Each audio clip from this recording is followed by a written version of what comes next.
Hello बच्चों, स्वागत है आपका अपने YouTube चैनल यूवी क्लासेस पर। जैसा कि हम क्लास 12 के अंदर फिजिक्स का हमने एक बहुत इंपॉर्टेंट पार्ट इलेक्ट्रोस्टैट शुरू कर रखा था, जिसका हमने लगभग 15-16 लेक्चर पढ़ लिए थे। आज उसके आगे का हमारा लेक्चर है, लेक्चर नंबर 17, जिसके अंदर हम लोग गाउस लॉ के एप्लीकेशंस पढ़ रहे थे।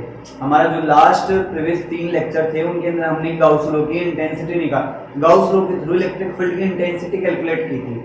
मतलब मैं कहूँ कि गाउस नियम के थ्रू जब हमने विद्युत क्षेत्र की तीव्रता निकाली थी तो उसके लिए हमने कौन कौन से नियम लगा लिए थे। एक तो धारा रेखी चालक तार के कारण, एक हमने अचालक परत के कारण, एक हमने देखा था चालक परत के कारण या प्लेट के कारण। ठीक है, हमने तीनों इंटेंसिटी निकाल दी। आज एक बहुत इंपॉर्टेंट टॉपिक है intensity of electric field due to uniformly charged spherical shell. कहने का मतलब intensity of electric field due to uniformly charged spherical shell. कहने का मतलब कि समरूप आवेशित गोलीय कोश के कारण विद्युत क्षेत्र की तीव्रता। समरूप आवेशित गोलीय कोश के कारण विद्युत क्षेत्र की तीव्रता। देखो क्या होता है गोलीय कोश, एक प्रकार से हम क्या मान रहे हैं कि गोला मान रहे हैं, चालक गोला टाइप का, जिसको क्या किया समान रूप से आवेशित किया है। ठीक है, गोलीय कोश मतलब जो जिसके क्या होता है शेल, जिसको हम बोलते हैं, मतलब गोल टाइप का जो बनता है। ये देखो मान लो मैंने माना कि मेरे पास एक गोलीय कोश है, ये रहा।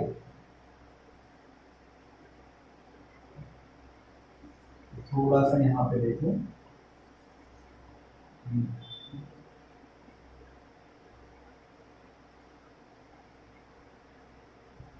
ठीक है, मैंने मान लिया मेरे पास कैपिटल आर त्रिज्या का एक गोलीय कोश है। कैपिटल आर त्रिज्या का गोलीय कोश है और इसके ऊपर हमने चार माना, +Q चार्ज है जो पूरे के ऊपर समान रूप से फैला हुआ है। देखो गोलीय कोश का मतलब हम मानते हैं चालक, एक प्रकार से कंडक्टर। गोलीय कोश का मतलब कंडक्टर। तो हमने क्या, मैंने आपको प्रीवियस लेक्चरों में क्या बताया था, शुरू के लेक्चरों में, कि किसी चालक को दिया गया आवेश हमेशा उसकी सतह पर समान रूप से स्थित होता है। तो इसका मतलब अब देखो मेरे को यहाँ पे विद्युत क्षेत्र की तीव्रता निकाले तो यहाँ पे 3 स्थितियां बनती हैं। मैं गोलीय कोश के बाहर निकाल लूं, गोलीय कोश के पृष्ठ पे निकाल लूं और एक गोलीय कोश के अंदर निकाल लूं। तो देखो सबसे पहली स्थिति मैंने मान लिया small r greater than capital R, जहां पे प्रेक्षण बिंदु क्या है गोलीय कोश के बाहर स्थित है और r क्या है गोलीय कोश की त्रिज्या है। आगे बात समझ। तो अब मेरे को क्या देखना है, मान लो केंद्र O से स्मॉल r दूरी पर कोई प्रेक्षण बिंदु है P, जिसके ऊपर मेरे को क्या देखना है, मान लो यहाँ पर प्रेक्षण बिंदु है P। अब मेरे को क्या देखना है, इस बिंदु पर विद्युत क्षेत्र की तीव्रता देखनी। तो अब देखो केंद्र से जितनी दूरी पर ये, अगर मैं यहाँ पे देखूंगा तो ये भी यहाँ उतनी दूरी पे होगा, फिर आवेश से जितनी दूरी ये उतनी दूरी यहाँ पे होगी। क्यों, गोलीय कोश गोला ले, मान लो चाहे चालक गोला चाहे चालक, ज्यामिति की मैं बात करूं, गोला ज्योमेट्री अगर स्फीयर हो तो उससे इक्वल डिस्टेंस पे ही ये पॉइंट रहेगा। तो इसका मतलब अगर मैं इसको पकड़ के घुमाऊं तो यहाँ पे मैं एक काल्पनिक इमेजिनरी गाउसियन सरफेस की कल्पना कर सकता हूं। तो मैंने मान लिया ये क्या है, मेरा गाउसियन सरफेस है, गाउसियन पृष्ठ है। आगे बात समझे। अब देखो मेरे को यहाँ पे निकालना है, मैंने आपको क्या बताया था फ्लक्स की परिभाषा में, स्मॉल क्षेत्रफल कंसीडर करते हैं, मान लो ds है, तो +Q के कारण तीव्रता किस तरफ होगी, इंटेंसिटी बाहर की तरफ, ये E हो गई। ऐसे ds की डायरेक्शन भी इधर हो गई, ये ds हो गई। तो अगर देखा जाए तो इन दोनों के बीच में एंगल कितना हो गया, θ = 0 डिग्री। कितना डिग्री हुआ, 0 डिग्री। आगे बात समझे। तो अब ऐसे अल्पांश में ऐसे ही एलिमेंट पूरे इस गाउसियन सरफेस पे कहीं भी काट सकता हूं। तो मैं क्या करूंगा, अब अगर मैंने मान लिया कि एक काल्पनिक गोला है जिसकी त्रिज्या स्मॉल r है, जिसको मैं गाउसियन सरफेस या गाउसियन पृष्ठ का है, तो अब मैं क्या लगाऊंगा, गाउस नियम से या फ्रॉम गाउस लॉ, ऐसे लिख रहा हूं, फ्रॉम गॉसेस लॉ।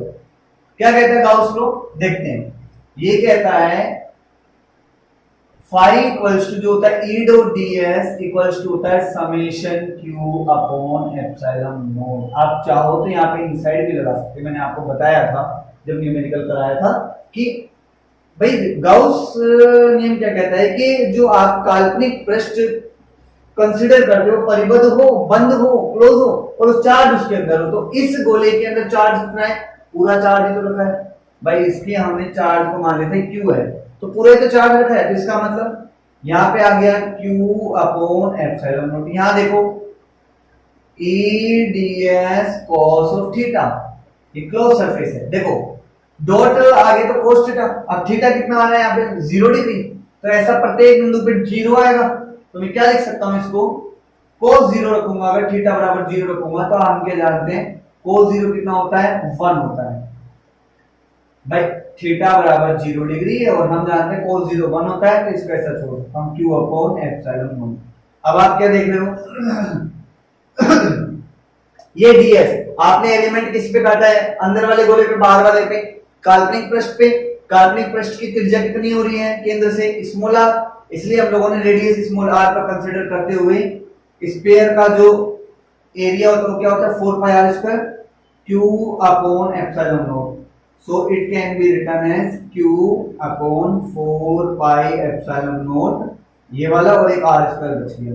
आप क्या देख सकते हो, वैसे तो ये तीव्रता आ गई, आपके पास आंसर आ गया, ठीक है, इसको इस फॉर्म में भी k बराबर क्या होता है 1 अपॉन 4 पाई एप्सिलॉन नॉट, तो इसको k q upon r square, क्योंकि ये बहुत इंपॉर्टेंट फॉर्मूला है, आप लिख सकते हो चाहे आउटसाइड लिख सकते हो, बाहर की तरफ, बाहर बिंदु के लिए है ना, इसका अगर मैं सदिश रूप या निर्भरता, निर्भरता देखो यहाँ पे डिपेंडेंसी की मैं बात करूं, निर्भरता, ये डिपेंडेंसी क्या होगी देखो E proportional 1 upon r square, यही हो गया, एंड वेक्टर फॉर्म सदिश रूप, मान लो यही निकालें, तो अगर मैं आपको सदिश रूप भी समझाऊं तो E equals to k q upon r square into r का कैप, क्यों r की डायरेक्शन में जाना है, r का कैप आप चाहो तो वेक्टर r अपॉन r के क्यूब भी लिख सकते हो, कैसे देखो भाई, चलो एक मिनट दोबारा देखो आप इसको, वेक्टर फॉर्म,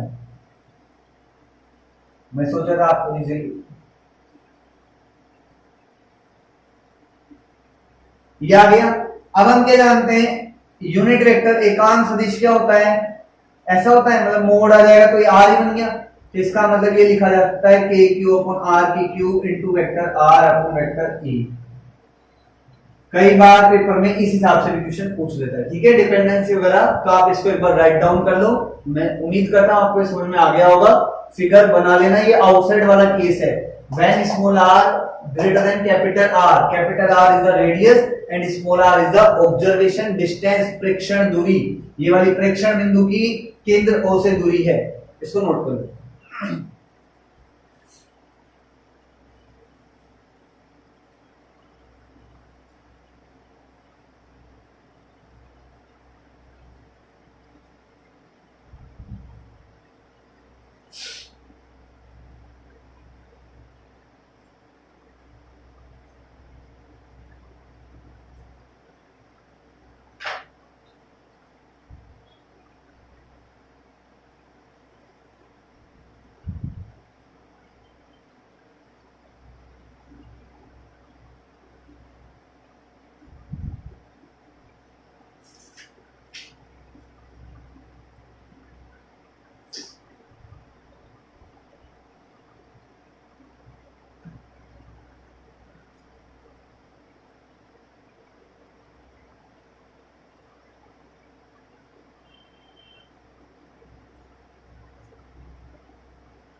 हो गया होगा, ठीक है, नोट कर लिया आपने।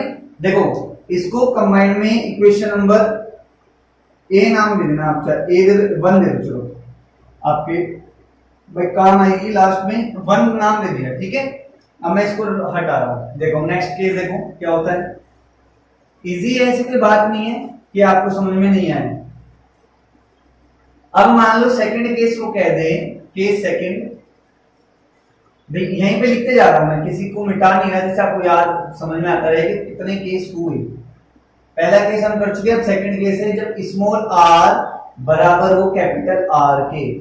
इसका मतलब क्या होगा, इसका मतलब होगा जब ये स्मॉल r बराबर कैपिटल R, स्मॉल r को इसके बराबर कर दो, तो मतलब ये वाली चीज किस पे आ जाए, प्रेक्षण बिंदु किस पे आ जाए, गोले के पृष्ठ पे आ जाए।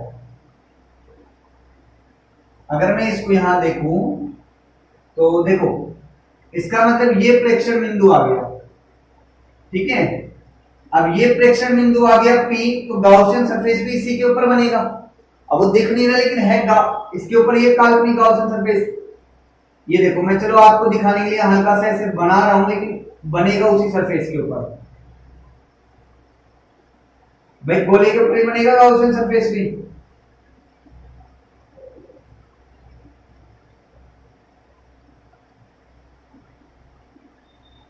आगे बात समझ में, ये मैंने आपको दिखाने के लिए बनाया है। अब हमें क्या करना है, वही इस बिंदु, इसका नाम चलो क्यों रख लो, बार बार एक ही नाम मत रखो।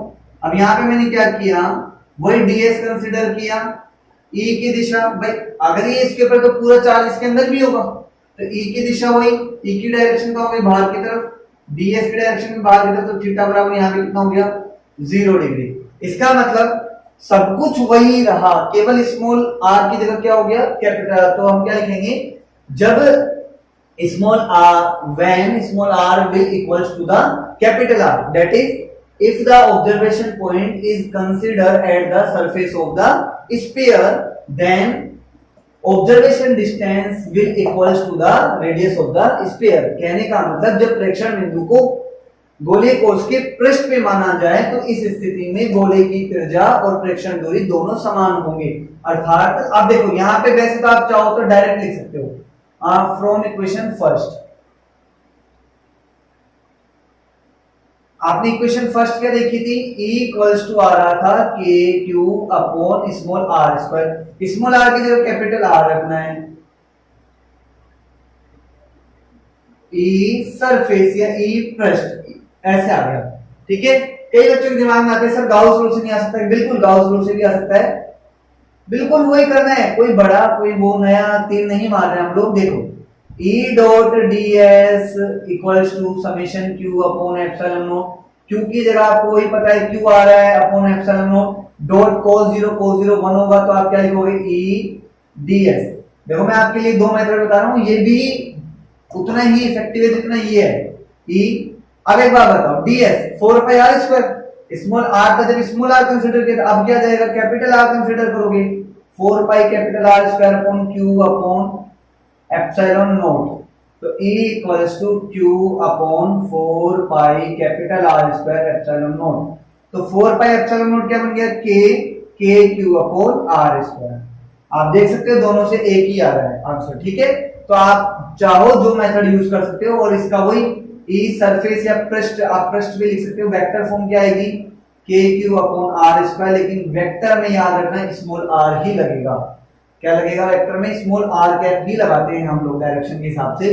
और डिपेंडेंसी आप देखो, अगर इसकी निर्भरता देखो डिपेंडेंसी, तो आप देख सकते हो इसकी निर्भरता के लिए कि जो सरफेस वाला होता है यहाँ पे स्मॉल r का फैक्टर नहीं आ रहा, तो स्मॉल r की पावर किस पे निर्भर कर रहा है 0 पर, मतलब यहाँ पे मैक्सिमम वैल्यू हो गई, ये वैल्यू मैक्सिमम हो गया। कैसे हो गया भी देखते हैं, ठीक है। ये दोनों मेथड है, दोनों एक साथ नहीं लिखने पेपर में, या तो ये या ये, इट इज मोर इफेक्टिव। ये आपके टाइम भी बचाएगा, आपको समझ में भी आता है, सब टीचर्स इसको अप्लाई मानते हैं, इसको वैलिडेट करते हैं, ठीक है। तो ये जरूरी नहीं आप ये लिखो, ठीक है, बाकी आप नोट करो, अगर लिखना हो तो और डाल के साइड में उतार देना, नोट करो फटाफट।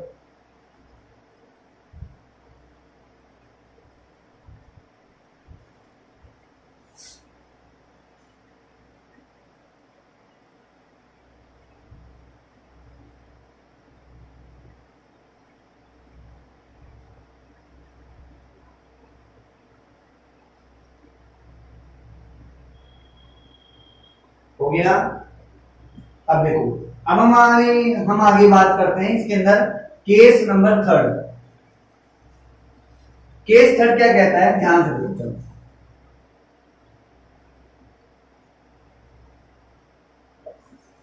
केस थर्ड कहता है अगर मेरे पास ये स्फेरिकल शेल है और इसके ऊपर प्लस क्यू चार्ज ऐसे यूनिफॉर्मली डिस्ट्रीब्यूट किया गया है, जो भी पढ़ा था ये प्लस क्यू यूनिफॉर्मली है, ये कैपिटल आर है। अब ये मान लो मैंने स्मॉल आर अंदर की तरफ, मतलब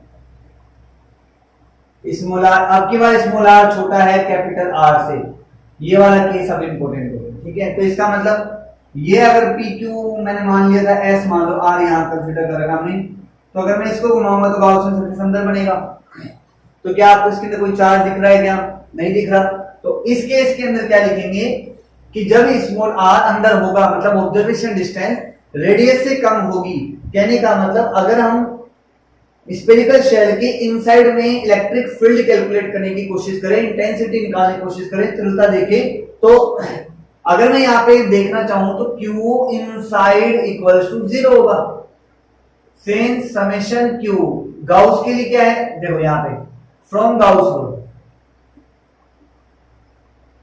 गाउस लो क्या कहता है, phi equals to E dot D S equals to summation Q upon epsilon naught. ये होता है Q inside upon epsilon naught. Q inside कितना दे रखा हमने, 0 अपॉन एप्सिलॉन नॉट।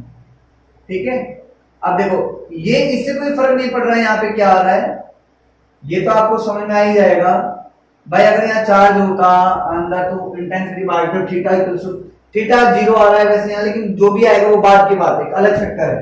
पहले ये सोल्व करो, 0 अपॉन समथिंग 0, तो यहां से चाहे कुछ भी आ रही है थीटा। ठीक है, ds की वैल्यू जो आएगी e अपॉन 0, ये क्या हो गया 0 अपॉन समथिंग 0। आगे बस क्यों, एरिया तो फाइनाइट ही आएगा, इसका फाइनाइट एरिया आएगा 4 पाई स्मॉल आर स्क्वायर, तो इसका मतलब 0 आ गया। तो मैं कह सकता हूं कि E इनसाइड इक्वल्स टू क्या आता है 0। जैसे अगर आपसे पूछे कि इसको नोट करो, या अगर आपसे पूछे कि सेंटर पे कितना होगा, तो आप देख सकते हो सेंटर भी तो इनसाइड में आता है स्फीयर के, तो सेंटर पे भी इलेक्ट्रिक फील्ड कितना आएगा, इंटेंसिटी कितनी आएगी 0 आएगी। आगे बात समझ में, इसे नोट कर लो। क्या कारण है इसका, दोबारा समझ लो कि गोलीय कोश जो हमारे पास है, स्फेरिकल शेल है, इसके इनसाइड में इसके अंदर की तरफ कोई भी चार्ज नहीं है। चार्ज एब्सेंट होने के कारण, जब चार्ज नहीं हो तो फ्लक्स बनेगा ही नहीं। क्यों? क्योंकि गाउस ने कहा था कि अगर अंदर चार्ज है तो उससे निकलने वाली टोटल फील्ड लाइंस का जो नंबर होगा, प्योर नंबर होगा, वही फ्लक्स होगा। और फ्लक्स की डेफिनेशन में कहा गया है फाई बराबर होता है ई डॉट डी एस। तो इसलिए अगर मैं दोनों को कंपैरिजन करूं तो आपको इस सामने चीज समझ में आनी चाहिए। देखो उतार लो,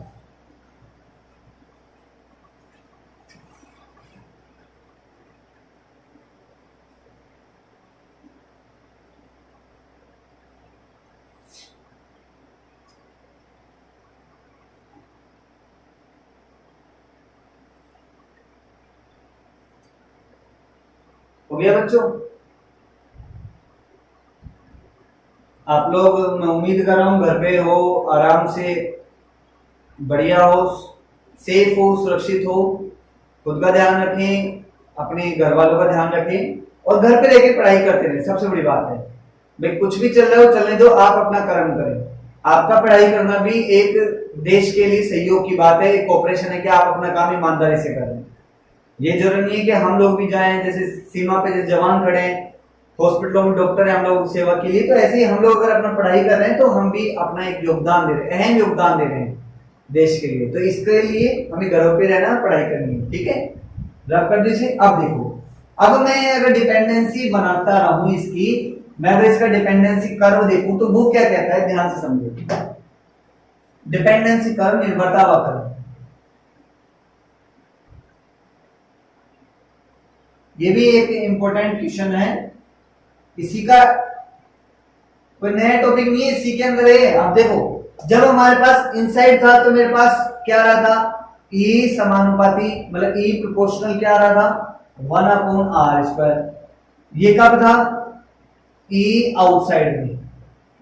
जब ई इनसाइड था तो क्या रहा था, आर की पावर नोट पे, या मैक्सिमम में कह सकता हूं। यहाँ पे ई क्या था, मैक्सिमम था। ई क्या है, मैक्सिमम है। और जब ई आउट इनसाइड आ गया, अच्छा सॉरी, ये इनसाइड सरफेस है, सॉरी बच्चों, ये पृष्ठ है, तो ये 0 आ रहा है। ठीक है, अब इन तीनों को मिलाते हुए अगर मैं कर्व बनाऊं, ध्यान से देखने की कोशिश करो।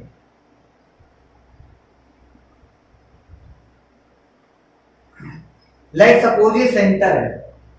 ठीक है, यहां पे अगर मैं स्फीयर कंसीडर करूं, ऐसे बनाऊं स्फीयर, तो स्फीयर कैसे बनेगा, मान लो स्फीयर यहां पर बन रहा है, ये स्मॉल आर रेडियस मैंने मान लिया, स्मॉल आर बराबर कैपिटल आर, रेडियस यहाँ पे आ रही है, तो ये वाला पार्ट क्या हो गया, स्मॉल आर छोटा है कैपिटल आर से और स्मॉल आर बड़ा है कैपिटल। सिमिलरली स्मॉल आर छोटा होगा कैपिटल आर से, ये जितनी डिस्टेंस पे कंसीडर किया वही उतने डिस्टेंस पे स्मॉल आर बराबर कैपिटल आर और स्मॉल आर बड़ा है कैपिटल आर से। ठीक है, ऐसा हो गया। तो हम लोग क्या कर सकते हैं, इसके बीच में एक स्क्वायर ऐसे बनेगा, अंदर की तरफ कितना आ रहा है, जीरो आ रहा है, जीरो रहने दो। सरफेस पे गए, सरफेस मतलब स्मॉल आर बराबर कैपिटल आर सेकंड, तो यहाँ पे मैक्सिमम था, मैंने मान लिया यहाँ पे इंटेंसिटी मैक्सिमम ई मैक्सिमम है। तो इसका मतलब देखो यहां से अगर मैं इन दोनों को मिलाऊं एक बार रफली डॉट करके, तो ये यहां पे मिल रहा है। इसके बाद क्या है, इनवर्सली प्रोपोर्शनल। इनवर्सली का क्या बताया था, एक्सपोनेंशियल नेचर का कर्व आता है, इस नेचर का आपके कर्व आता है। तो इसका मतलब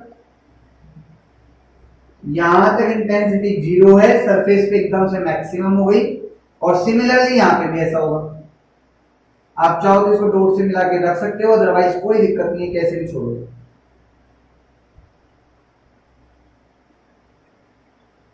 आगे बात समझ, यहां पे इसके बीच में स्पेयर आ रहा है, मतलब ये देखो ये वही है कि यहां तक ये भाई दोनों साइड से किधर से कंसीडर कर लो। आगे बात समझ, यहाँ पे चाहे आप स्पेयर यहाँ बना के दिखा दो या यहाँ दिखाना चाहो तो यहाँ दिखा दो, इतना बड़ा स्पेयर है। और ये बात समझ, सेंटर से जितनी देखो, सेंटर से जितनी रेडियस इधर होती है उतनी इधर होती है, तो ये आपके क्या हो गया, डिपेंडेंसी कर्व आ गई। यहाँ पे आप लिख सकते हो E surface equals to E maximum equals to K Q upon capital R square. Similarly यहाँ पे भी आप चाहो तो डॉट से मिला दो, अदरवाइज कोई जरूरी नहीं। बहुत इंपॉर्टेंट डिपेंडेंसी कर्व है, इसको समझ लो, उसको बना लो। ठीक है, अब इतना बड़ा स्क्वायर आप कैसे कंसीडर करोगे वो मुझे नहीं पता, बना लेना मैंने तो यहाँ नहीं बना तो ऊपर बना देना, कोई दिक्कत नहीं। यहाँ पे भी पेंसिल से बना के दिखा सकते हो आप। अब थोड़ा कलर यूज करना, आप बना लो, उतार लो।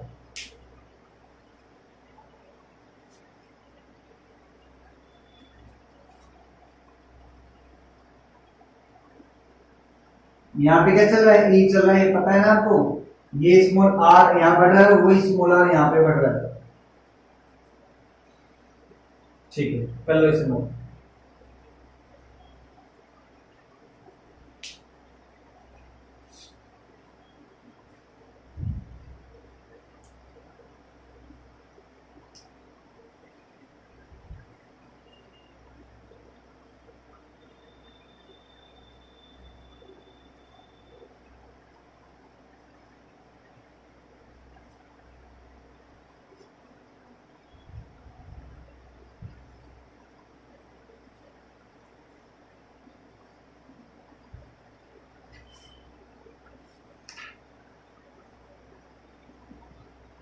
क्लियर है डाउन। देखो बच्चों, जो रेगुलर क्लास ले रहे हूं, अभी 3 क्लासेस 10th की भी पोस्ट हो चुकी हैं, अपलोड कर चुके 3 लेक्चर। जैसे पहला लेक्चर था इलेक्ट्रिक करंट, दूसरा potential and electric potential difference, और थर्ड लेक्चर था ओम्स लॉ। 12th वाले बच्चों के लिए भी ये लेक्चर्स इक्वली ही इंपॉर्टेंट हैं। आपके चैप्टर, अगर मैं राजस्थान बोर्ड के हिसाब से कहूं तो चैप्टर नंबर 5th के अंदर आपके सारा चालू हो जाएगा, और अगर मैं सीबीएसई के हिसाब से कहूं या एनसीईआरटी के हिसाब से कहूं तो आपकी सेकंड यूनिट जो आती है इलेक्ट्रिक करंट की, वहां पे आपकी बहुत इंपॉर्टेंट है, शायद आपके 3rd चैप्टर आता है वो। तो इस हिसाब से आप लोग उन तीनों लेक्चरों को भी बहुत आराम से देखें, अच्छे से देखें आने वाले। अभी जैसे ये पूरा होगा, गाउस लॉ पूरा होगा, इसके एप्लीकेशंस, इसका न्यूमेरिकल पार्ट पूरा होगा, हमारा नेक्स्ट टॉपिक ही जो आएगा इसके पूरे होने के बाद तो क्या आएगा हमारा, इलेक्ट्रिक पोटेंशियल डिफरेंस। तो वो बेसिक कॉन्सेप्ट समझिए, आपके बहुत काम आएगी। और ज्यादा बड़े लेक्चर नहीं है, 20-20, 25-25 मिनट के लेक्चर हैं, तीनों लेक्चर छोटे छोटे हैं, आप बहुत आसानी से देखें और उनके आराम से उसके रफली नोट कर लें। भाई आपका जब प्रॉपर वे का जब लेक्चर आएगा तब उसको प्रॉपर वे में भी नोट कर लें। अभी आप देखो, हम लोग यहाँ से जब 12th के अंदर पढ़ते हैं थोड़ा सा सुपरफिशियली पढ़ते हैं, हम लोग क्या मान के चलते हैं कि आपको बेसिक आता है, आपने 10th में पढ़ा है, लेकिन अगर मैं रियल बात करूं, फैक्ट बात करूं, तो क्या होता है, हमारे दिमाग से कुछ पार्ट आउट हो जाता है। इसलिए आप लोग वो लेक्चर भी ले, तीनों इसी चैनल पे आपको मिल जाएंगे। 10th की अलग से प्लेलिस्ट है, प्लेलिस्ट में जाके आप देखिए, साइंस की बहुत इजी और बहुत अच्छे वे में आपको समझाया गया। हो गया, आप देखो कर दो इसे रफ। तो अब देखो, तो बच्चों इस हिसाब से आज हम इतना ही पढ़ेंगे। बस इसके अंदर एक बात याद रखना, ये स्फेरिकल शेल लिखा था, अगर सेम यही हेडिंग आ जाए लेकिन वो बोल दे कि due to by calculate the intensity of electric field due to the charged, या यूनिफॉर्मली शब्द भी लगा दे यहाँ पे, यूनिफॉर्मली चार्ज कंडक्टिंग स्फीयर, ये कंडक्टिंग स्फीयर मतलब चालक गोले के कारण, समरूप आवेशित चालक गोले के कारण, समरूप आवेशित चालक गोले के कारण विद्युत क्षेत्र की तीव्रता ज्ञात की। तो डिक्टो जो आपने ऊपर किया सारा काम वही करते आओगे, बस जब थ्योरी लिखोगे तो स्फेरिकल शेल की जगह चालक गोला लगाते रहें, बस कंडक्टिंग स्फीयर स्फीयर स्फीयर शब्द काम में ले। बाकी डिक्टो एज इट इज सेम वही, dependency curve first second third तीनों केस वही आएंगे, तीनों डायग्राम वही आएंगे, थीटा वही आएगा, गाउस लॉ वही रहेगा, रिजल्ट वही रहेगा, डिपेंडेंसी वही रहेगी, कोई चेंज नहीं है, केवल वर्ड का चेंज है, जो हेडिंग में दे वही काम करना है। आगे बात समझ में, इसका स्फेरिकल शेल के आगे अगर स्फेरिकल शेल वर्ड लगा रहा है उसके आगे कंडक्टर नॉन कंडक्टर का कोई मीनिंग नहीं निकलता। अब आप सोचो सर मैं कंडक्टर कंडक्टर क्यों बोल रहा हूं, आपके केस और आता है नॉन कंडक्टर के कारण, उसके अंदर भी बहुत सिमिलरिटी आएगी।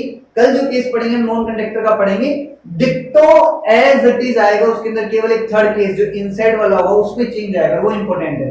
तो आप पहले इसको बहुत अच्छे से समझ लेना, इसको 2-3 बार प्रैक्टिस कर लेना, 2 बार तो इसको देखना ही वीडियो को, ज्यादा बड़ा वीडियो नहीं बनाता हूं मैं आप लोगों की कहने पे 35 मिनट का ही वीडियो बनाता हूं, तो इसलिए आप इसको 2 बार तो अच्छे से देखें। अच्छे से देखने के बाद आपको बेसिक समझ में आएगा, उसके बाद आप क्या करें, इसके लिए जो कल मतलब नेक्स्ट लेक्चर हमारा जो आएगा चालक गोले का uniformly charge non conducting sphere, उसके अंदर भी रिजल्ट सेम मिलते जुलते आएंगे, केवल थर्ड केस में चेंज आएगा, वो क्यों आएगा उसके बारे में हम नेक्स्ट लेक्चर में बात करेंगे। तो इसी के साथ आप इसे देखते रहें, रेगुलर नोट्स बनाते रहें, कोई क्वेश्चन डाउट हो तो बताएं मुझे। अभी इसके बाद जल्दी ही आपके लिए क्वेश्चन सीरीज भी मैं लेके आने वाला हूँ, 2-3 लेक्चर के बाद गाउस लॉ कंप्लीट हो जाए उसके बाद हम क्वेश्चन सीरीज लेके आएंगे, लगभग 2 लेक्चर 3 लेक्चर लेके आऊंगा जिसमें केवल क्वेश्चन ही होंगे, बहुत सारे क्वेश्चन होंगे आप लोगों के लिए। ठीक है, थैंक यू वेरी मच।